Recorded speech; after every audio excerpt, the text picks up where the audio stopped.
बिस्मिल्लाहिर्रहमानिर्रहीम। अस्सलाम वालेकुम स्टूडेंट्स। 9th क्लास की केमिस्ट्री का यूनिट नंबर जो 3 है वो हम लोगों ने स्टार्ट किया हुआ है।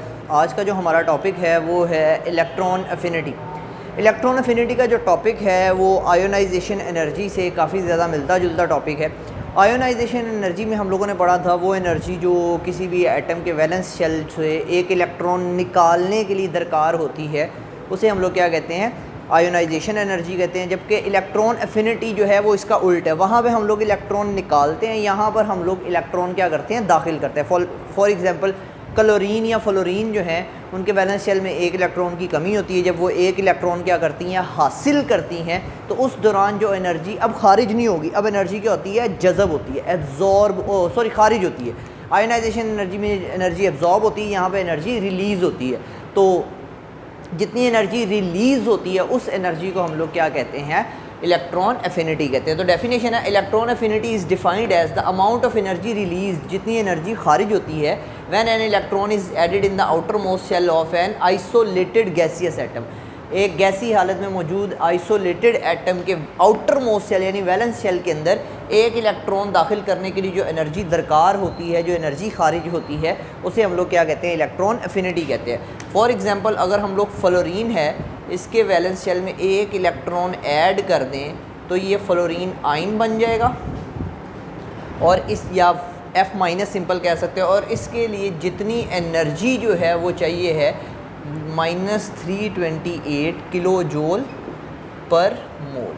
एक मोल के लिए -320, माइनस का यहाँ पे मतलब ये है कि एनर्जी जो है यहाँ पर क्या हो रही है, रिलीज़ हो रही है। ठीक हो गया जी। तो अब सिंपल है कि इलेक्ट्रॉन एफिनिटी का एक और मतलब ही है कि एनाइन बनाने के लिए जितनी एनर्जी चाहिए होती है, यानी नेगेटिव आयन बनाने के लिए जितनी एनर्जी रिलीज़ होती है उसे हम लोग क्या कहते हैं, इलेक्ट्रॉन एफिनिटी कहते हैं।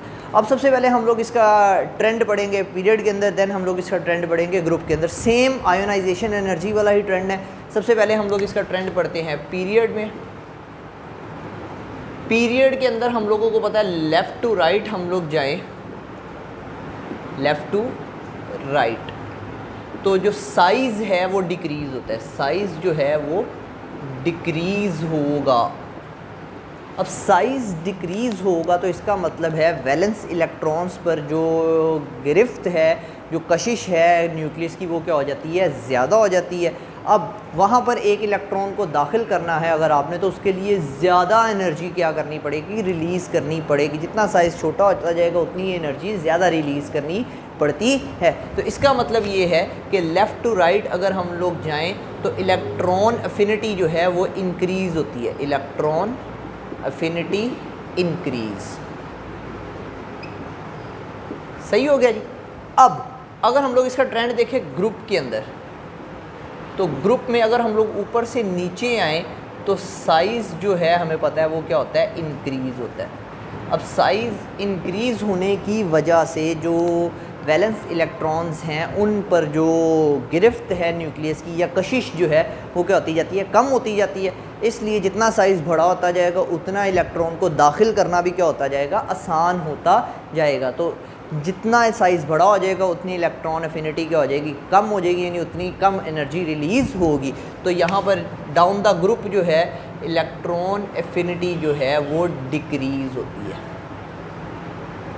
क्योंकि साइज़ जो है वो क्या हो जाता है, इंक्रीज़ हो जाता है। शील्डिंग इफ़ेक्ट ज़्यादा हो जाता है जिसकी वजह से जो न्यूक्लियस है उसकी गिरफ्त कम हो जाती है, इसलिए जो इलेक्ट्रॉन एफिनिटी है वो क्या हो जाती है, डिक्रीज़ हो जाती है। इलेक्ट्रॉन एफिनिटी ये आएगा यहाँ पे, ये ठीक हो गया जी।